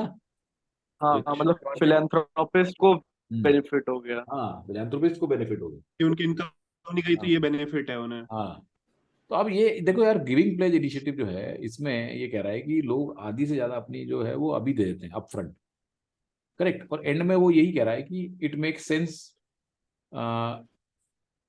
According with the vision. ये क्या बोल रहा है कि philanthropist question whether it makes sense to let foundations hang on to massive endowments rather than spend that money to meet society's needs today। मतलब कि आज ये जो गिविंग प्लेज है ये लोगों को आज पैसा दे रहा है, तो that's a better way to do it ना। बट ठीक है, चलो, giving pledge initiative is more beneficial, इसको 100% ये भी क्वेश्चन चल रहा है, तो इसलिए इसको हटा भी सकते हैं। तो ठीक है, चलो सेकंड। सो ये गिविंग प्लेज कहीं लिखा था? हाँ, ये लिखा है ना, ये first signing the giving pledge. Okay okay okay. Sir sir more beneficial का कंपैरिजन दिया है। मोर बेनिफिशियल का कंपैरिजन कहाँ दिया है पैसेज में? More beneficial than charitable. नहीं, देखो कंपैरिजन नहीं दिया है, लेकिन वो ये कह रहा है ना कि अगर हम अपफ्रंट दे दें पैसा, क्योंकि spending the money now to meet the society needs currently, would that not be better than doing it over a period of time till perpetuity? ये कह रहा है वो। बट ठीक है, चलो, आई गेट योर पॉइंट कि it is not clearly given that it is, there is a question being raised whether this is more beneficial. ये सर एग्जैक्टली, मतलब मेरे हिसाब से 2 करेक्ट था ठीक है, इसमें। नहीं ठीक है, आपकी बात सही है, इसमें 2 करेक्ट है। ठीक है, I also gave a little more thought and found 2 is more correct. Alright, चलो। सर बस एक बार ये जो 11th की स्टेटमेंट है, बस एक बार ये कर दो एक्सप्लेन। कौन सी? हाँ जी, बस एक बार ये एक्सप्लेन कर दो। हाँ, देखो यहाँ पे इसने क्या बोला है कि this has basically, he is tracing historically that when England broke away, okay, so when US broke away from Great Britain, it wasn't always certain that it would stick with the charitable exception, but by early 19th century every state had adopted the rule against perpetuities। तो rule against perpetuities मतलब ये है कि इसके अंदर जो ये exception था ये भी रख लिया उन्होंने। एक्सेप्शन क्या था कि आप अगर चैरिटेबल फाउंडेशंस को दे रहे हो, सी रूल अगेंस्ट परपेचुइटीज क्या है, let's again understand that if suppose I've got a wealth of $100 billion, ठीक है, now suppose I don't create any foundation or any philanthropy organization, then it means that within 21 years maximum after my death, this can remain in my this thing, otherwise it has to, then it will go to the state और कहीं और चले जाएगा, unless it has been transferred or the inheritance has been given to somebody। अगर clearly मैंने किसी को पास of कर दिया ये वेल्थ, तो उसकी हो गई, अलग बात है। लेकिन अगर नहीं की है तो 21 ईयर्स तक मैं रख सकता, मतलब ये मेरे उसमें रहेगी, नहीं चली जाएगी। लेकिन अगर इसमें से आपने $50 बिलियन की एक चैरिटेबल फाउंडेशन क्रिएट कर दी है, तो इसके थ्रू जो पैसा है दुनिया को, वो फिर परपेचुअली चलता रहेगा आपके नाम पे। मतलब उसमें फिर कोई ये नहीं कि इनहेरिटेंस है कि नहीं है।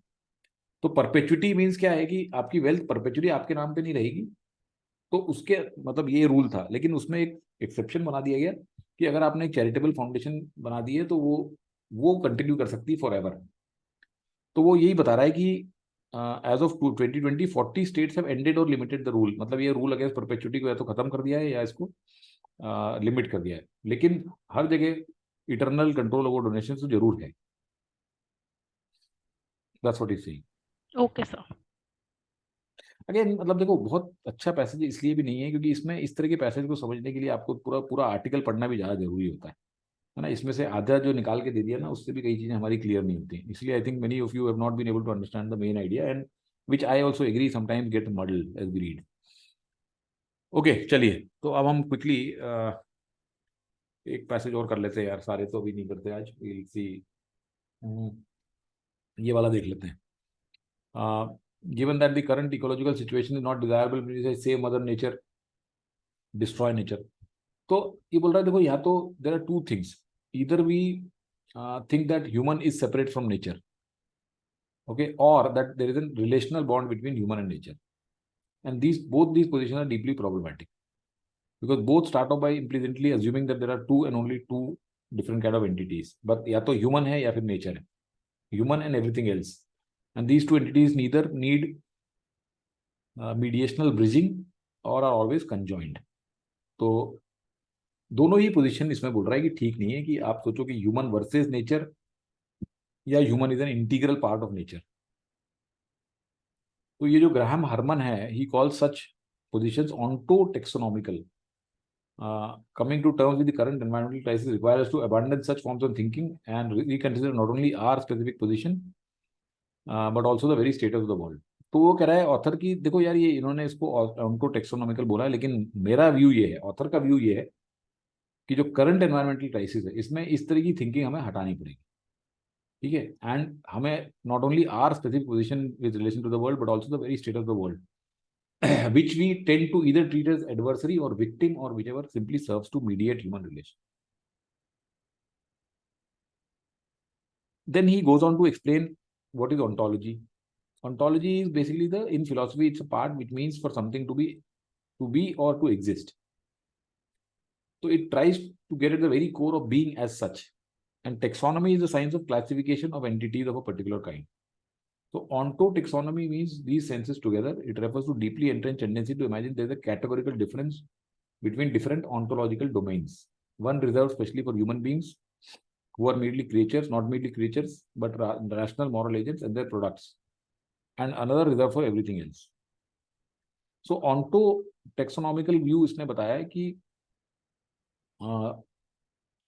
taxonomy is basically when you have different classification. There are different categories. So there is one for human beings and they exist separately in that category. And not just they, but their products also belong to that category. And then there is another category. So these two things exist in separate categories. That's what is this ontotaxonomical approach. All such thinking may be understood to proceed in the following manner. It begins by pointing out some unique traits. One may think of rationality, speech, ability to inherit a culture, create technology, tell a truth, and all of these traits. It then progresses to the unwarranted inference that these exceptional features bestow upon human beings an extraordinary at best and superior ontological status, clearly demarcating our being from that of other existent things. तो ये कह रहे हैं इसमें एक issue ये है कि इसमें इनहेरेंटली जो आपके यूनिक ट्रेट्स हैं उनको आपको सुपीरियर मान लिया गया है कि या तो आप बेस्ट हो, एट बेस्ट एक्स्ट्राऑर्डिनरी हो, सॉरी, और at worst you are superior, and therefore it is anthropocentric. Anthropocentric means human centred.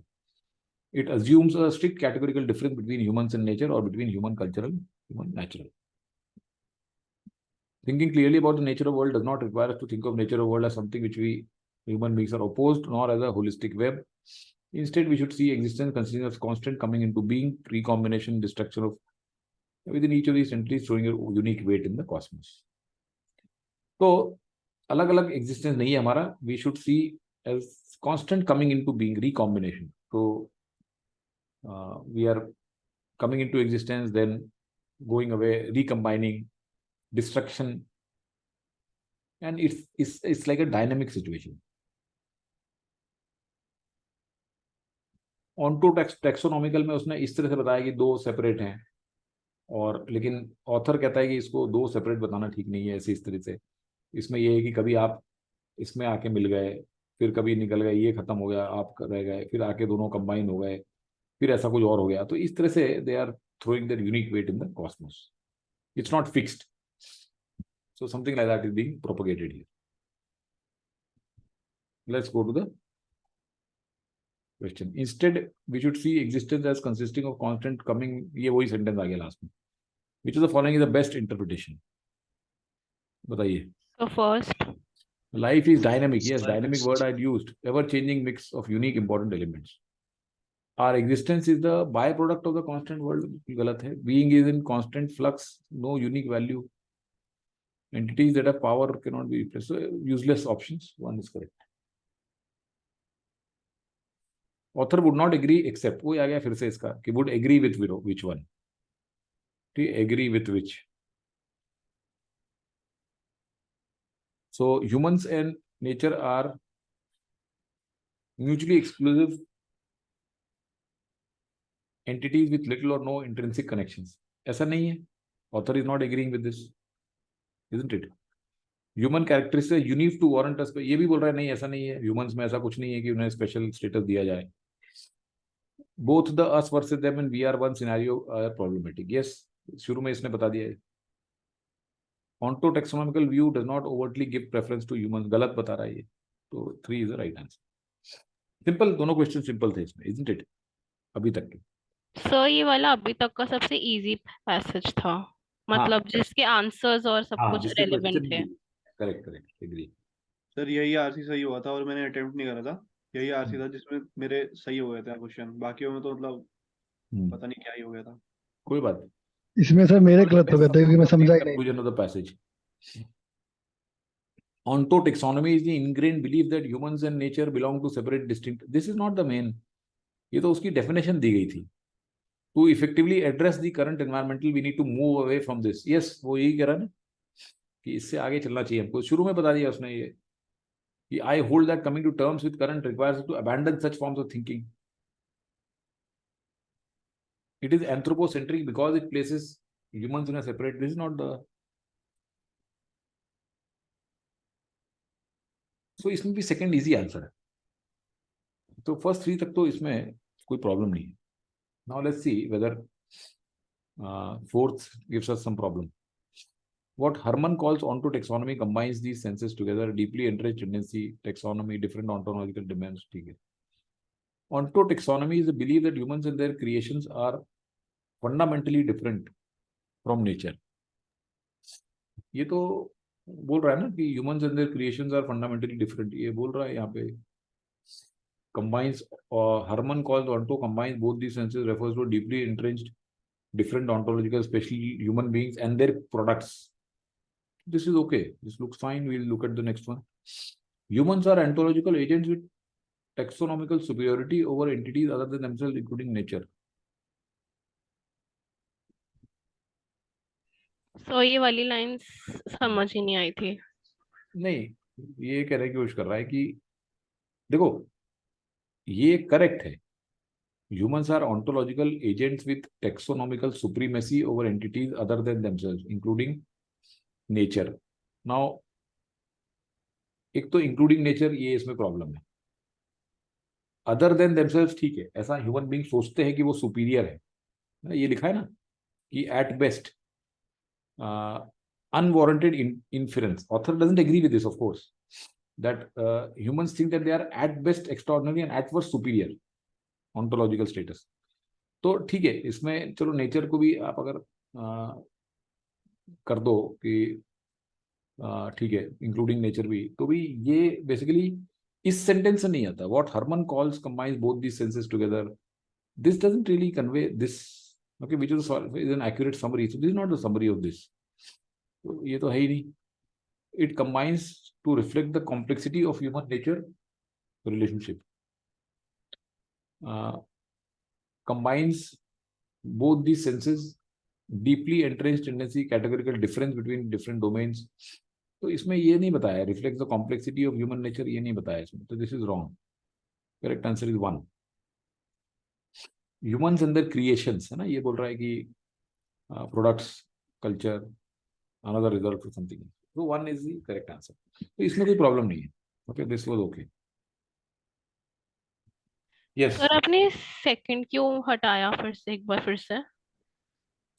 देखो सेकंड जो है इन the context of the passage it is correct, right, but what is the question? Which of the following statement is an accurate summary of the given sentence from the passage? So you have to focus only on this sentence. This sentence tells you that कि humans की जो existence है और एक category है वो अलग है, जिसके अंदर सिर्फ वही humans नहीं आते, उनके products भी आ जाते हैं, ठीक है, and they are another for everything else, और nature जो है वो अलग चीज। तो यहाँ पे humans are ontological agent with supremacy, ये यहाँ पे नहीं आया है ना, इसमें सुप्रीमेसी की बात कहाँ हुई है इस सेंटेंस में? हमें पीछे के ऐसे पता है कि हाँ ह्यूमंस अपने आप को सुपीरियर समझते हैं, लेकिन यहाँ तो नहीं लिखा ना वो। Okay sir, do we agree? Understood. Okay, alright. Fourth passage को क्विकली देख लेते हैं कि जल्दी से, बिना पढ़े। हो सकता है कि किसी ने कहा कि इसको हमने बिना पढ़े करा था, भुवन ने कहा है, ये किसी ने कहा था? मैंने ही कहा था इसके बारे में। हाँ, मोस्टली निकल जा रहा था इधर से देख पढ़ के, मतलब कि कहाँ पे क्या है, जैसे कुछ कुछ चीजें इसमें थी एक्चुअली में, इनके ऑप्शन इस तरह से इसमें डिजाइंड है एकदम इनके।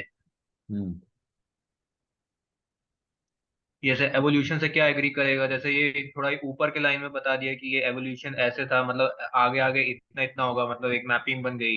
इसके बाद ये यहाँ पे इसी ये जो लास्ट वाली है इसके बेस पर है, कि जो ऊपर के दो पैरा इनके बेस पे पूरा बनाया हुआ है। और थोड़ा सा हल्का आर्टिफिशियल कैसे वो एवोल्यूशन होती है, जैसे पहले सेल्फ रेप्लिका था, उसके बाद हम उसमें क्या बोलते थे कि हम वो थोड़ा सा वो एक और इनका एक फेज था, फिर आर्टिफिशियल हो गया, फिर और मतलब मेन आइडिया इसका ये था कि एवोल्यूशन मतलब प्रोसेस है कि ये होते रहेगा हमेशा हमेशा ही। तो summary of evolution beginning it started off varying self replication, population to induce natural selection, direct mutation हो गया, symbiosis became a major mover, feeding of change as forms grew, constraints as gnomes grew, internal selection with the coherence, ठीक है, makeup of evolution, the history of life, तो ये भी as if genes, cell, what next, artificial evolution will likewise evolve, engineered, ठीक है। Okay, तो let's leave it for the time being, I am not really in the, इसमें किसी ने कोई है जो who wants any explanation, who done it and who has got any issue in this? किसी को कोई डाउट हो इसमें, ऐसा है क्या कोई? If not then we will not discuss, अगर है तो फिर नहीं सर, डाउट नहीं हुआ था, क्वेश्चन सब बन गए थे, इसके क्वेश्चन इजी थे, मतलब क्वेश्चन इजी थे, ठीक है, हम मिल जा रहे थे, मतलब पैसेज में से कोई सर ज्यादा। मेरे को एक बार बस 13 और 15 बता दो, बाकी तो हो गए थे। ऑप्शन केवल क्वेश्चन बता दो, पैसेज समझ आ गया था, मैं क्वेश्चन में मेरे को समझ नहीं आया था कि मैंने क्वेश्चन गलत किया। हाँ, okay. Author would most likely that evolution, ठीक है, isn't just a process but a hierarchy of process that becomes more complex with time, ये यहाँ से आ जाएगा। अब इसमें डाउट है मेरे को। Evolution begins started as a self replication, ठीक है, as it grew, constraints as genomes grew, so history of life is then a progression through various evolutions brought about by expanding complexity of life, so ये यहाँ से आ जाएगा। Sir पर process थोड़ी है उसमें जीन्स और सेल्स बोला है ना नीचे। क्या चीज? सर देखो ना इसमें जैसे लिख रखा है ना, ये जो आपने अंडरलाइन कर दिया, इसके आगे भी तो देखो, as life becomes more hierarchical, genes cells. इसको किससे कंपेयर कर रहे हो आप? देखो अगेन, आप किसको किससे और किस ऑप्शन से कंपेयर कर रहे हो, बताओ ना आपने कौन सा? मैं इसको बस से कंपेयर कर रहा हूँ सर, कि प्रोसेस थोड़ी हुआ ये। नहीं, अरे यार सी देखो, एक बहुत गलत तरीका है हमारा सोचने का, अभी तक हमें उसको करेक्ट कर लेना चाहिए। There is no right or wrong. It is always the relationship between different options. Which are you comparing it against? See, it will, let's say you have a problem. मतलब आप देखो, एक चीज सोचो आप, मतलब कभी भी ये गलती नहीं करना कि आपके दिमाग में अगर ये फिट नहीं हो रहा है तो आप कोई और मार्क कर दो, unless you find that is a better option in some way and justify it. Just because something is not acceptable to you, don't mark it wrong. कि आपको लग रहा है, देखो हम क्या आज ये एक्सपर्ट हैं हम, और ना तो देखो ना तो पहली बात ये आदमी एक्सपर्ट है जिसने बनाया है, और ना हम एक्सपर्ट हैं कि वी कैन कंक्लूसिवली से कि ये प्रोसेस है या क्या है कि नहीं है, ठीक है। Maybe this is a process, genes organize interplay of all of this is a process, fine, maybe he is referring to that. तो let's not remove it on the basis of just one word, let's identify, let's try to evaluate बाकी के option क्या बोलते हैं। It can be seen as a natural process without giving any species, ऐसा कहीं दिया हुआ है क्या कहीं पे भी? मेरे ख्याल से तो नहीं सर, कहीं नहीं दिया है, ठीक है। नहीं नॉट सर, हैविंग हटा दिया purpose with no inherent goal, randomise manner में जा रहा है, ऐसा भी नहीं दिया हुआ है। भी नहीं। Will remain a process fundamentally outside of human control, नहीं है, वो तो ये कह रहा है कि ह्यूमंस, सी आर्टिफिशियल एवोल्यूशन तो ह्यूमंस कर रहे हैं ना, विल लाइकवाइज इवॉल्व, तो ह्यूमन के बाहर कैसे हो गया फिर ये? तो आप सर पर मतलब उसके आगे ये तो बताया ना कि एक टाइम के बाद वो इवोल्यूशन के मतलब ह्यूमन कंट्रोल के बाहर चली जाती चीजें, कहाँ लिखा है इसमें? और सेल्फ इवॉल्व होता है, ये ये कहाँ लिखा है? आखिरी। कहाँ लिखा है? बताओ मेरे को, बताओ ना, कहाँ लिखा है? कहाँ लिखा है कि वो ह्यूमन के कंट्रोल के बाहर चला जाता है? मतलब एक्सप्लिसिटली कंट्रोल के बाहर तो नहीं लिखा हुआ, पर उसने ये बोला कि सेल्फ इवॉल्व होने लग जाती चीजें। तो इवॉल्व होने लग जाए तो कैसे चली गई यार उसके बाहर? ऐसे थोड़ी आप इन्फर कर सकते हो कि अगर वो अपने आप इवॉल्व होने लग जाएगी तो वो चली जाएगी, ठीक है। तो इट्स नॉट करेक्ट, ओके। तो first is the correct answer here, okay. Then possibilities, as far as I can see, possibilities suit me fine as distinction. Which of the following best expresses the point? So possibilities क्या है इसमें? ये कह रहे हैं ना, what does the universe gain by tolerating this relentless evolution, accumulating ever more evolvability? Possibilities, as far as I can see, and possibilities suit me fine as a distinction. तो 3 इसमें clear answer है. Evolution हाँ sir, ये तो सही is था। not a specific endpoint but rather continuous expansion, है ना? हाँ जी सर। सर ये लास्ट वाले पैरा में ही था, ये कुछ लास्ट के पैरा के आसपास ही last कहीं थी। Which of the following best serves as keywords? अब इसमें देखो, one evolution, group selection, artificial evolution.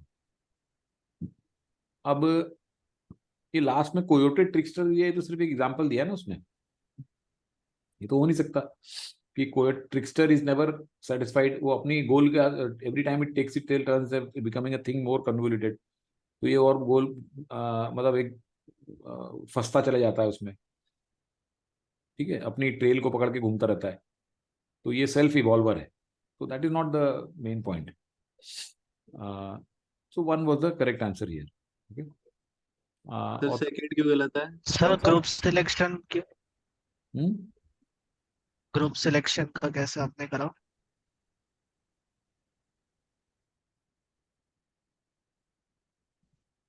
एक मिनट, ये है ना ग्रुप सिलेक्शन,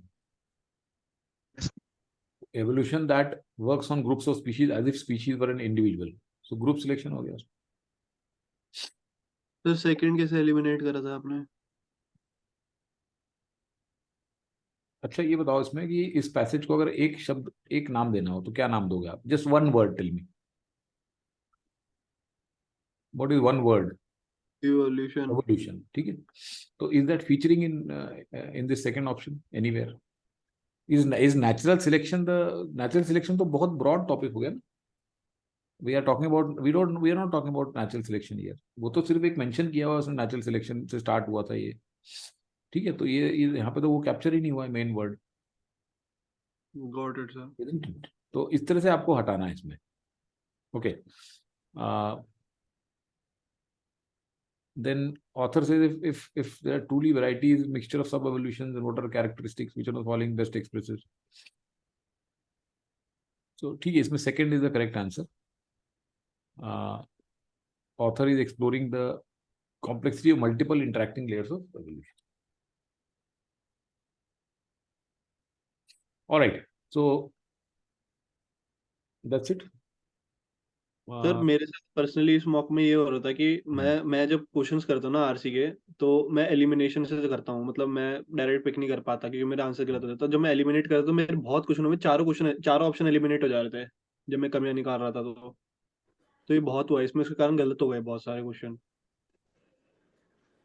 कोई बात नहीं, ठीक है, बट देखो इसमें मैं अब आपको, अगर आप मेरे से पूछोगे इसमें एक डिसेंट परफॉर्मेंस क्या Yes, है sir. और कौन से सही होने चाहिए हमें, तो देखो पहला पैसेज जो था इसके अंदर आपको ये था, जैसे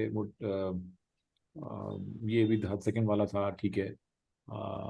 ये भी ठीक है, मतलब ये मे बी इसमें 3 में से 4 आपको, मतलब 3 आने चाहिए थे, ठीक है, इसमें 4 आउट ऑफ 3 अगर आपने ठीक सा किया। ये डॉक्टर की हाँ स्ट्राइक सर में ये कुछ डाउट जरूर थे, ठीक है, डॉक्टर की स्ट्राइक में ये वाला क्वेश्चन आना चाहिए था, मॉडरेट था, मतलब कर सकते थे, और ये भी कर सकते थे, ठीक है, दिस ऑल्सो वाज ओके। ये तो हमने कहा कि चारों ही हैं तो ये तो छोड़ दो चलो आप, और दिस ऑल्सो वाज ओके, तो मतलब 2 या 3 इसमें से भी सही होने चाहिए हमारे, ठीक है। वेल्दी में again this was wrong question, this was okay, थोड़ा सा डिफिकल्ट था बट ओके। दिस इसमें इसमें मे भी आपके दो करेक्ट हो जाते, 2 आउट ऑफ 4, क्योंकि एक तो क्वेश्चन ही गलत है, क्या करें। आर्टिफिशियल एवोल्यूशन ठीक है, अभी चारों तो पैसेज कोई करता नहीं है, ठीक है, जैसा भी है।